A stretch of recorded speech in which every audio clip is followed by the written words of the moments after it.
নমস্কার, জয়শ্রী গণেশ আপনাদের প্রত্যেককে জানাই স্বাগতম আজকের বিশেষ পর্বের অনুষ্ঠানে। আজকে মূলত আমরা যে রাশিটিকে নিয়ে আলোচনা করব সেটি হলো মিথুন রাশি। মিথুন রাশির এমন 7টি বৈশিষ্ট্য নিয়ে আলোচনা করব, যে 7টি বৈশিষ্ট্য আপনার জীবন চক্রের অনেকটা পরিবর্তন ঘটাতে সক্ষম। বেসিক্যালি যে 7টি বিষয় অ্যাটাচ যদি আপনি আপনার জীবনচক্রে করেন, আমার মনে হয় জীবনচক্র পরিচালনা করাটা অনেক বেশি সহজ হবে, অনেক বেশি সুন্দর হবে। আউট অফ ট্র্যাক প্রত্যেকটি বিষয় নিয়ে আমরা আলোচনা করার চেষ্টা করব। দেখুন, প্রথমত আমি আপনাকে বলতে চাই, আপনারা তো কালপুরুষের রাশিচক্রের 3য়তম রাশি।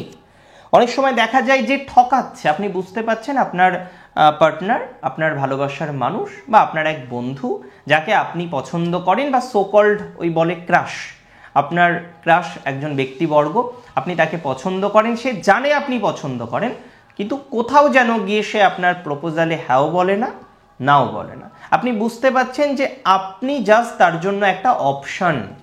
এই ধরনের যে বিষয়বস্তুগুলো রয়েছে, আমি ডিরেক্টলি আপনাদের সাথে শেয়ার করছি যে অ্যাভয়েড করুন বিষয়টাকে, একেবারেই পাত্তা দেবেন না, গুরুত্ব কমিয়ে দিন তার প্রতি।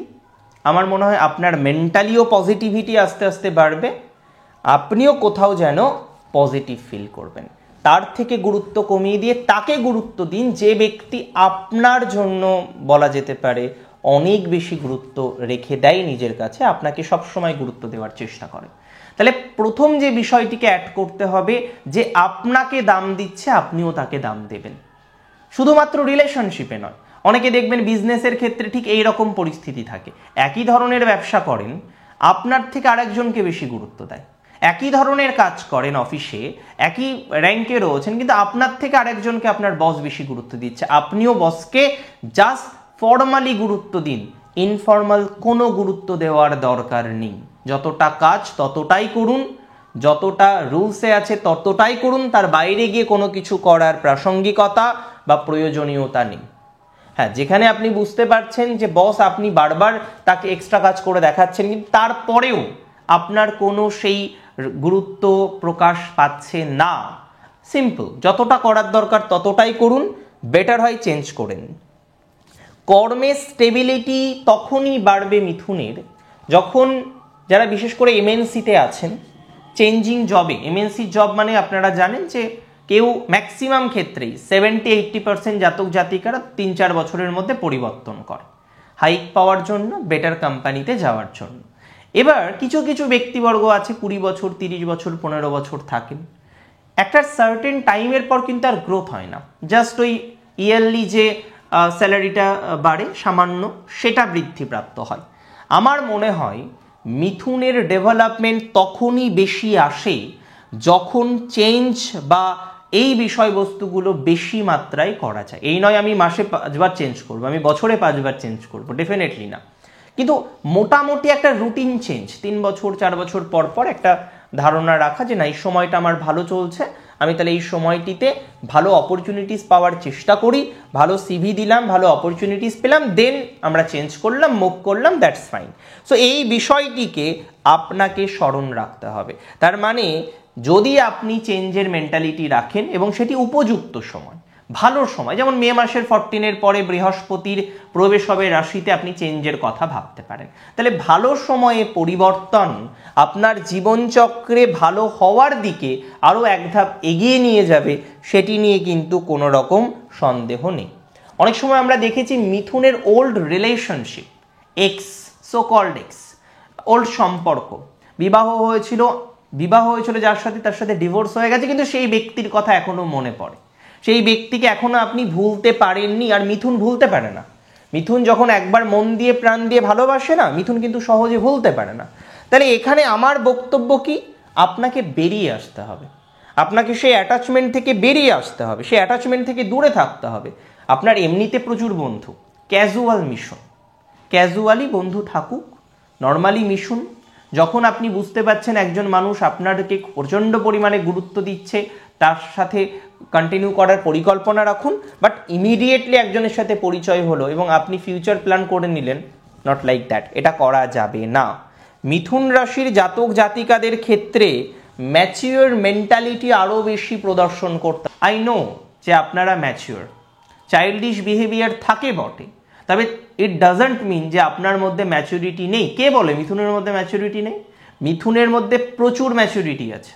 মিথুন ইভেন অপরকে সাজেশন দিতে পারে, অপরকে সাজেশন দেয় মিথুন রাশির জাতক জাতিকারা। তাহলে আমি মনে করি মিথুন রাশির জাতক জাতিকাদের ম্যাচুরিটি শুধু নিজের মধ্যে রাখলে হবে না, সেই ম্যাচুরিটিকে অপরের মাঝেও তুলে ধরতে হবে। আপনি যখন আপনার ম্যাচুরিটি সো অ্যান্ড সো বিষয়বস্তুগুলিকে অপরের সামনে তুলে ধরতে পারবেন, পজিটিভিটির মাত্রা কিন্তু অটোমেটিক্যালি বাড়বে, গুরুত্ব আপনার সিস্টেমেটিক্যালি বৃদ্ধিপ্রাপ্ত হবে। সেটা অফিসে, সেটা আপনার কাজের জায়গায়, সেটি আপনার এডুকেশনের জায়গায়, ইভেন সেটি আপনার ফ্যামিলির মধ্যে। বহু মিথুন রাশির জাতক জাতিকারা সেইভাবে তাদের পজিটিভিটি রিয়েলাইজ করতে পারে না, সেইভাবে তাদের পজিটিভিটি প্রকাশ পায় না। তার একটাই রিজন, সেটি হচ্ছে কোথাও যেন গিয়ে লক্ষ্য করা যায় যে তার চাইল্ডিশ বিহেভিয়ারটা সে একটু বেশি শো অফ করে ফেলে। তাহলে তার ম্যাচুরিটির যে প্রভাব রয়েছে তার মধ্যে, সেটাকে দেখাতে হবে। হোম সিকনেসটাকে বাদ দিতে হবে। যারা দূরে আছেন, ভালো আছেন। আমি মনে করি মিথুন রাশির ক্ষেত্রে, বহু ক্ষেত্রে উন্নতি হয় দূরে গিয়ে, জন্মস্থান থেকে দূরে, জন্মের যে শহর হয়েছে সেখান থেকে অন্য শহরে, অন্য রাজ্যে, অন্য জেলায়, অন্য দেশে। বহু মিথুন রাশির জাতক জাতিকারা বিদেশে আছেন even. Home sickness great problem for Gemini. মিথুন রাশির হোম সিকনেসটাকে বাদ দিতে না পারলে প্রবলেম কখনো সমাধান হবে না। হোম সিকনেসটাকে বাদ দিন, আউটার ওয়ার্ল্ডকে এক্সপ্লোর করতে হবে, এই মেন্টালিটি নিজের মধ্যে নিয়ে আসুন, আধ্যাত্মিকতাকে নিজের সাথে অ্যাটাচ করুন, সিস্টেমেটিক আধ্যাত্মিকতা, রেগুলার বেসিসে কিছু আধ্যাত্ম বিষয়ের সাথে কানেকশন নিজের রাখুন, মেন্টালি ভালো থাকবেন, অ্যাটাচমেন্ট সেই মানুষগুলির থেকে অনেকটা কমবে, পজিটিভিটির মাত্রাটা কিন্তু তৈরি হবে। মিথুনকের পরের যে বিষয়টিকে অ্যাটাচ করতে হবে না জীবনচক্রে, ঠকা বন্ধ করতে হবে। মিথুন প্রচণ্ড পরিমাণে ঠকে যায়। মিথুন রাশির ক্ষেত্রে আমরা দেখেছি ঠকে যাওয়ার প্রবণতা মিথুনের জীবনচক্রে কিন্তু অনেক বেশি। শুধু ঠকে যাওয়া বন্ধ করলে হবে না, আপনাকে প্রোটেস্ট করতে হবে। যে আপনাকে দিনের পর দিন চিট করছে, যে আপনাকে প্রতারণা করছে, আপনি প্রোটেস্ট করুন।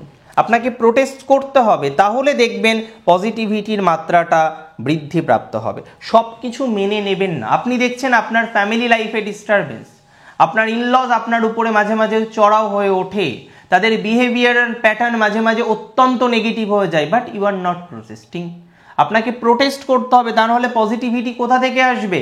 তাহলে মিথুনের প্রোটেস্ট করার মেন্টালিটি যত বেশি এনহান্স হবে, তত বেশি পজিটিভিটি বাড়বে। সব কিছু মেনে নেবেন না, কিছু কিছু জিনিস প্রোটেস্ট করতে শিখুন, কিছু কিছু জিনিসে বলতে শিখুন। ইনকামের সেকেন্ড সোর্স তৈরি করার চেষ্টা করুন মিথুন। প্রচুর কোয়ালিটি আছে, কেউ অ্যাক্টিং পারেন, কেউ ড্যান্সের সাথে যুক্ত, কেউ সিঙ্গিংয়ের সাথে যুক্ত, কেউ টেকনিক্যাল বিষয়ে অত্যন্ত দক্ষ, কেউ বলা যেতে পারে ফ্রিল্যান্সিং পারেন। আপনি চাকরি করেন, ঠিক আছে, that may be your main profession, but একটা সেকেন্ড প্রফেশন তৈরি করুন, ইনকামের দ্বিতীয় সূত্র তৈরি করুন, যেটা আপনার এনহান্সের জন্য সব থেকে বেশি উপযোগী হতে পারে। মিথুন রাশির জাতক জাতিকাদের অবশ্যই ইনকামের দ্বিতীয় সূত্র তৈরি করা প্রয়োজন, সেটি তাকে এনহান্সমেন্টের শিখরে নিয়ে যেতে পারে। ম্যাক্সিমাম প্রবাবিলিটি থাকে মিথুন রাশির জাতক জাতিকাদের এনহান্সমেন্ট হওয়ার, যদি না সে তার ইনকামের সেকেন্ড সোর্স তৈরি করতে পারে, সেটি তাকে অনেক বেশি ধনাত্মকতা উপহার দেয়। তাহলে আমি বলবো মিথুন রাশি যদি আপনার হয়ে থাকে, যে বিষয়বস্তুগুলো বলার চেষ্টা করলাম আজকের অনুষ্ঠানে, সেই বিষয়গুলি জীবনচক্রে অ্যাটাচ করুন, কারণ এই বিষয়গুলিতে ভুল আপনি বারবার করেন। আমি চাই না সেই একই ভুল পুনরায় রিপিট হোক আপনার থেকে।